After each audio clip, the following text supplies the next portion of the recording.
અલ્યા ભાઈ ઓળખ્યો ના અલ્યા માતાના લગનમાં આપણે મળ્યા હતા. કયો માધો? અલ્યા તું ખમણ મંગાય કહું તને. હાલજે ભાઈ એક ડીશ.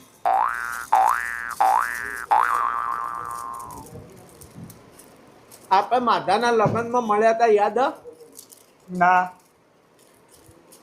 અલ્યા માધાના લગ્નમાં આપણે ખબર હે પૂરીઓ ખૂટી હતી દાળ બહુ પાતળી થઈ ગઈ હતી તે થાળીઓ ઉલાડી હતી યાદ છે? ના લે આ છે થાળીઓ. એટલે માધો યારમાં બાજુમાં રે માધો. અરે તારા બાજુને હું ચી રીતે ઓળખું? એટલે આ ઉભો રે હું હાથ ધોઈને આવું પછી તને સમજાવું. આ કોણ હતો ભાઈ? આ તો મફતિયો રોજ આ રીતે આવીને બધાને ભાઈ ખાઈ જાય.